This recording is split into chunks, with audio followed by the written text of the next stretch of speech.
Welcome into Game Changers. Steve Goldstein, I'm a little put off. I'm a little put off. I know. He's always gone. You know, Terron comes in here, and I get Makes moved. the effort. I get moved over to the Goldie seat. Yeah. And maybe it's just because I got the same amount of hair as Goldie. Maybe that's it. I would put money Why on it. didn't you get over here? Do you want to switch? No, I don't want to switch. Okay.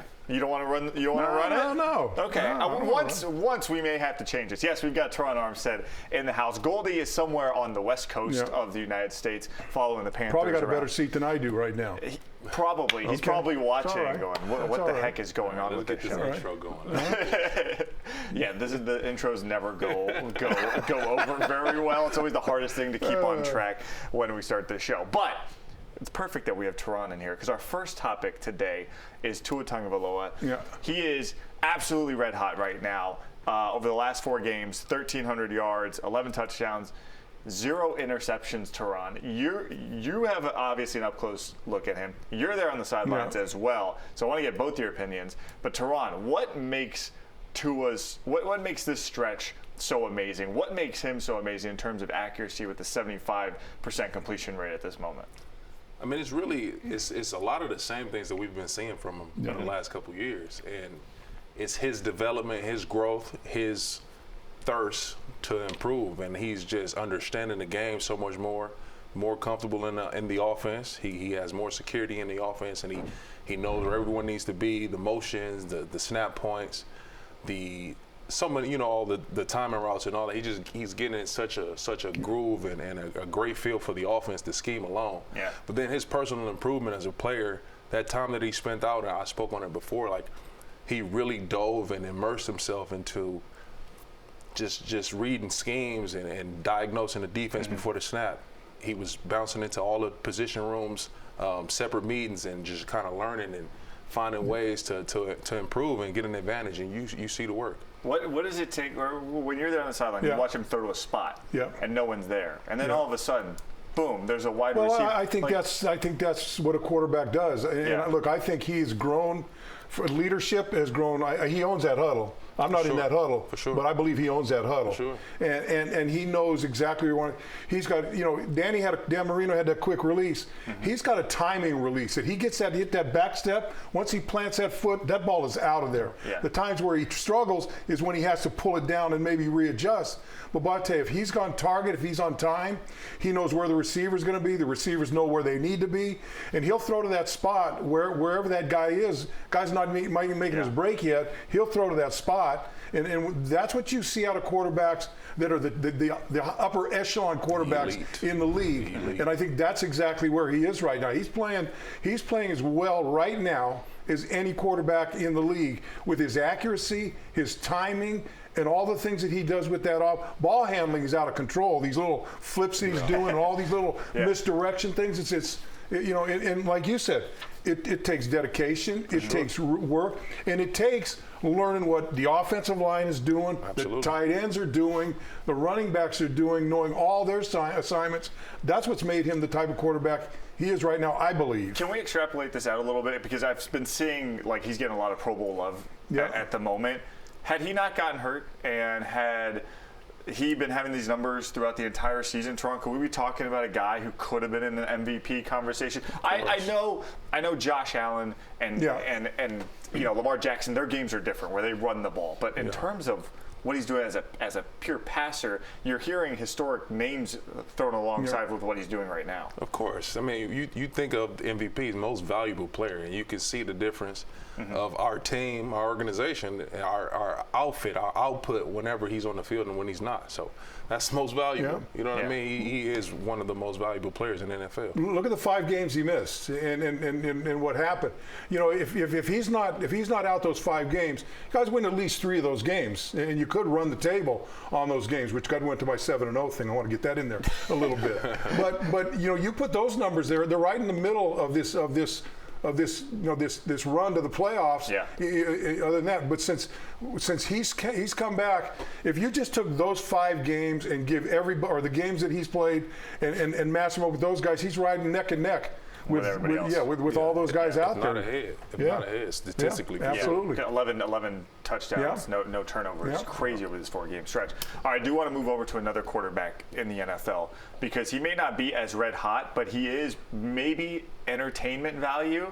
Number 1 in the league, and I think you played with him, Jameis Winston. I think every time, look at the smile. Yeah. What was it like? What was it like being around him? Because I overlapped with him at FSU for a couple of years, but I didn't know. Anytime he can get an FSU thing in here, he jumps on it. So go ahead. 2 wins. I'm trying to give them as many W's as possible. We're going to try to eat as many W's. You need as much as you can get. I get it right now. I get it. But like what kind of teammate is he where he seems like such a rah-rah guy, but what also makes him fun to watch each and every Sunday? He's genuine. Yeah. And everything that you see from that's really him. Jameis is one of my favorite humans, like not even just teammate or football player. He's an incredible person. He takes time to learn people and his awareness for people and really check in on his friends, and he's just a big energy. Every day he's positivity. He loves the game. He loves people. He's one of my favorite humans of all time, and like everything that you see from this guy. And I got some stories, but he's special. Blow out the rundown. We're gonna do these stories now. He looks like a kid. Yeah. Playing in the park on a Saturday afternoon with all his buddies and having fun and just poking each other and doing this and that, and you can tell he enjoys the game. Yeah. And his commentary that we talked about the one earlier when we was talking about the Amazon game. He goes, I got a 9 o'clock package coming here, and we're going to win this game. And so I mean, just his look, and you can if you get tired of it, you can always throw about the lobster tails, and I'm sure he's got a story to tell about that. Come on, the crab legs. Or the crab legs, whatever the hell they were. Why don't you stop? I knew it was seafood. That was my favorite Publix in the entire world. That Publix right there in Tallahassee. That was all a misunderstanding. I would have put that out there too. That's all right. It was a good story. See, misunderstanding. It's good story. Well, leave Jameis alone. Did you get butter with that or what? Dude, drawn butter? Why are you doing this? All right. I am looking forward to that game Sunday night against the Browns. It's going to be fun. It's going to be a fun one. All right, still to come on Game Changer. What's going on with the Miami Heat? Is Jimmy Butler going to be around the entire season? His name's floating around there in the trade conversation. We'll talk about that next.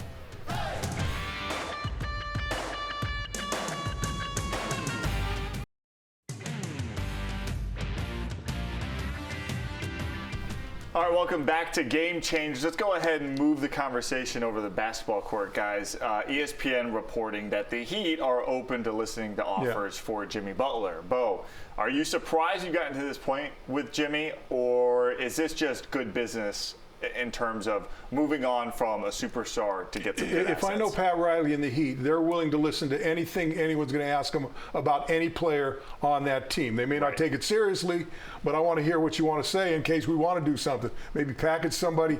I don't see Jimmy Butler leaving. Yeah. I think they want to see Jimmy, he's playing well when he's in the game, and I think they want to see playoff Jimmy one more time and see if he can make it happen.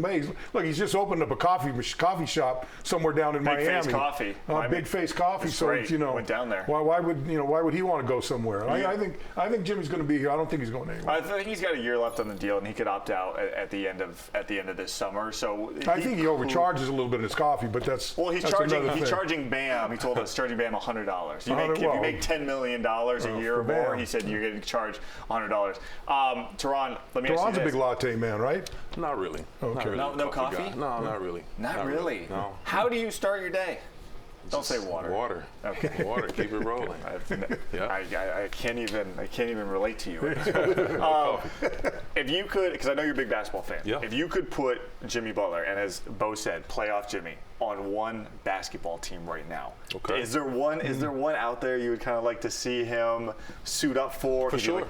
Okay. For sure, That's absolutely. Quick. Well, I will say, Bo, I think it's a real thing. Yeah. I think it's a real possibility that we will see Jimmy Butler somewhere else. Because contractually, with this being his last year, Pat Riley, thinking futuristic for the organization, it's best to get something for him, some value for him, Sure. because you won't have him next year. Most likely, we won't have him here in Miami next year. Golden State. No, there you go. Yeah. See, you Well, that's one of the names on the- You know, we're thinking we're simpatico on that. Okay. We're thinking the same thing. I'm thinking I'm a Bay Area guy, so the Warriors to me are my number 2 team. But so. why go? Oh, okay, now really you're gonna bandwagon there? But why why Golden State? I feel like they're a piece away. Yeah. A second score away, Mm-hmm. someone that you can give the ball to and get out the way, away from being a contender for a title this year. And Jimmy Butler would give them that. If they're able to keep the pieces like Jonathan Kuminga, Moses Moody, if they are able to keep those pieces and trade for Jimmy Butler, they would instantly move up to be a top 2-3 team to be a contender. That's almost like a complete game change, maybe a good game change from where they game changer from what they were at with Steph and Clay, Steph and Clay, where it's always about the 3-point line, and now to your point, Jimmy going to get a bucket down low.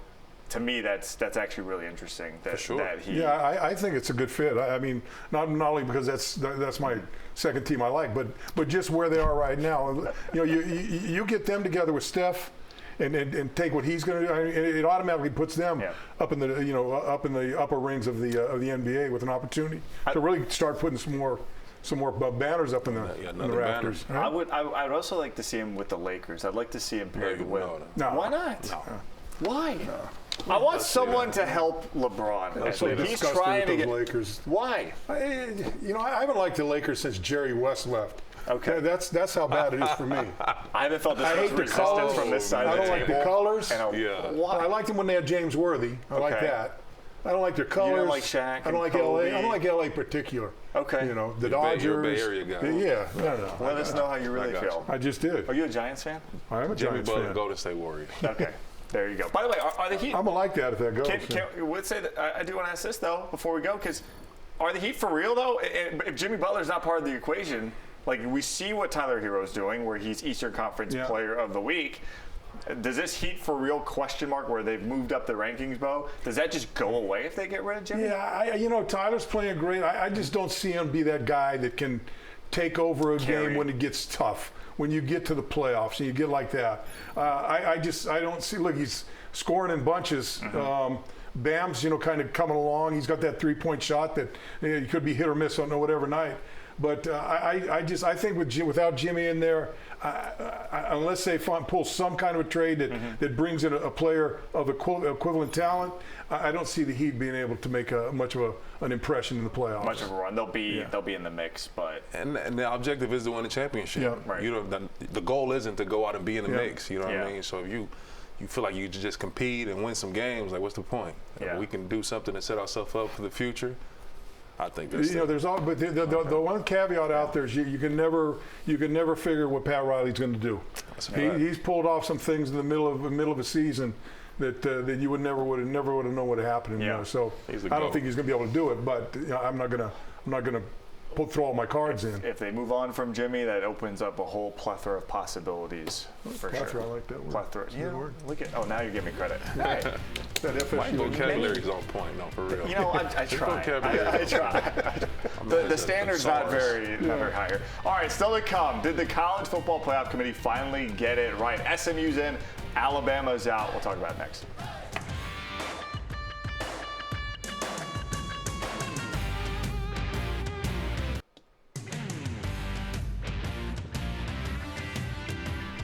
Time for everyone's favorite subject lately here on Game Changers, and it's the College Football Playoff Committee. Man. Let me tell you something. It's either 50-50 whether you like this group of people or not. So, guys, Alabama's out, SMU's in. Bo, I'll start with you. Did the committee finally get it right? Yes and no. I think Alabama, SMU and Alabama, I would rather see Alabama in. Wow. Give a little more competition. Because, look, Alabama, no matter what they've scored, they're still a good football team. And I like to see it. SMU doesn't, to me, it just doesn't pass the smell test. But the funny thing about it is you look at this playoff now, these teams have played 12 and 13 games. You're one of those first teams in that bracket, and you get to final. That's 4 more games. That's an NFL season that these college kids are playing, and that's going to put a lot of stress on them and injury-wise going in. So anything could happen any week in these playoffs right now. It could be interesting to see how it also prepares. But for the most part, I like the way they've got it stacked up. I like to see Miami in, but that's their own They did problem. it to themselves. Terron, Did the committee get it right, keeping Alabama out? I agree with Bo. I believe it's some yes and no, and Yeah. I think it'll be every year. It'll be Someone's opinion gonna be, based for sure. Opinionated. You can make an argument.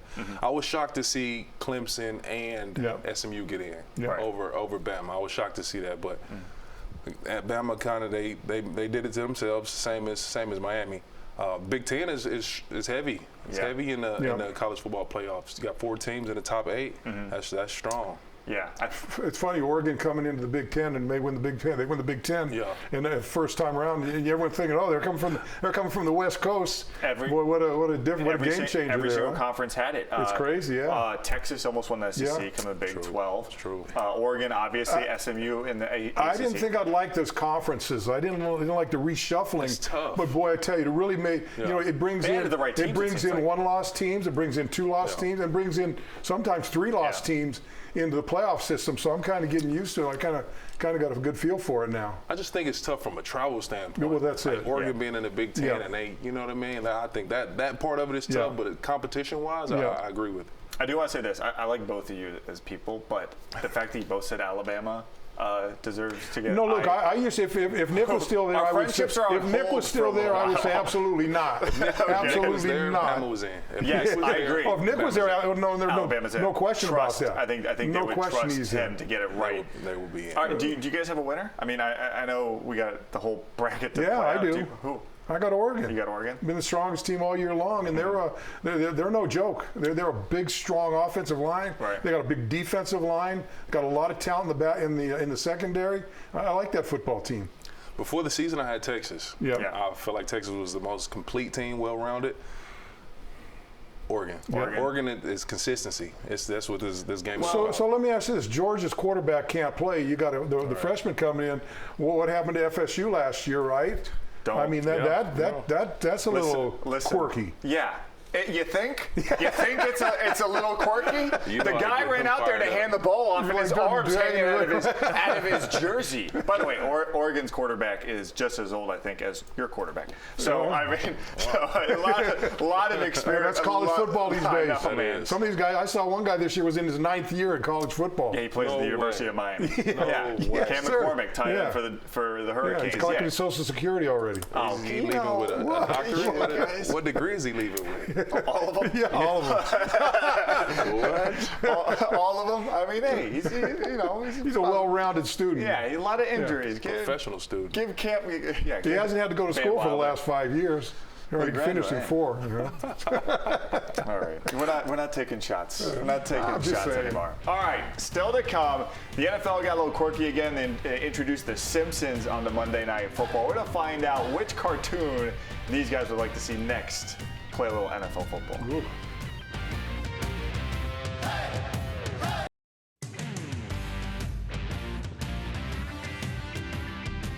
Welcome back to Game Changers. This week on Monday Night Football, the NFL got creative again. They didn't go the SpongeBob SquarePants route. No, they went the Simpsons. So yeah, Lisa and Bart running routes out there. Isn't the game of football just good enough? You got to put cartoons in there.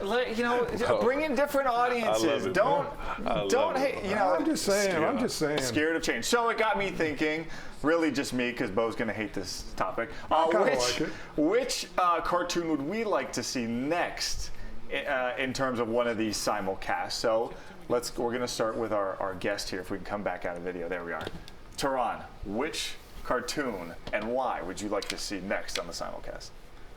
Oh, yeah, I love it. Family Guy, there you go. Walk me through the decision. That's awesome. Yeah. I think Peter Griffin would be quite the offensive lineman. Okay. Yeah. He's big. He don't really have long arms, but he's big. I would like to think he's agile as well. Right. I think Stewie would be such a great trash talker.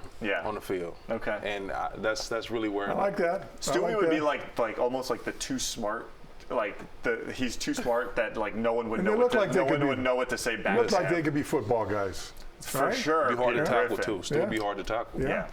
I agree. All right, you want to go next? Well, I was going to, go. I'm old school. I was going to say Popeye or Woody Woodpecker or Yosemite Sam. Right. But I'm going to bring it in. All the 2D. I'm going to bring it in. I'm going to bring it. Yeah. So I'm going to bring it. I'm going to go with my boys Ren and Stimpy. Oh my God. Only because it's one of the only things that I know, and he's only cartoon. And I actually drew them in there. Which one's Ren and which one's Stimpy?